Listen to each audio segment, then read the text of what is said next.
नमस्कार, मी सीमा पावे. मी Riyansh Multitech private limited Sangamner या कंपनीमध्ये आरोग्य सल्लागार म्हणून काम करते. मी पुणतांबा येथे या मावशींना काही दिवसांपूर्वी अमृत ज्यूस दिलं होतं. तर त्यांना अमृत ज्यूस घेण्यापूर्वी काय त्रास होता आणि आता काय फरक जाणवतो हे आपण त्यांच्याकडूनच ऐकूया. नमस्कार मावशी, तुमचं नाव सांगा. मीनाबाई भास्कर बोरबाले. तुम्हाला अमृत ज्यूस घेण्यापूर्वी काय त्रास होता आणि आता काय वाटतं हे सांगा. मला डॉक्टरनं पिशवी काढायला लावली होती. सूज आली होती ना, मग डॉक्टर म्हणे का तुम्ही पिशवी काढा. मग आता मला 3 महिने औषध घेतलं तर मला काहीच फरक आहे आता.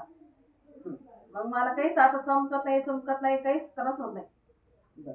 बघा मित्रांनो, या मावशींना डॉक्टरांनी ऑपरेशन करायला सांगितलं होतं. जे त्यांच्या पिशवीला सूज आलेली होती आणि पोटात पण खूप दुखत होतं आणि त्यांना जो मासिक पाळीमध्ये जो त्रास होत होता, तर त्यांचा मेनोपॉजमध्ये जो त्रास होत होता तो पण त्यांचा आता खूप खूप म्हणजे पूर्णपणे थांबलेलाच आहे आणि त्यांना असा जबरदस्त असा रिझल्ट आपल्या अमृत ज्यूसने आलेला आहे.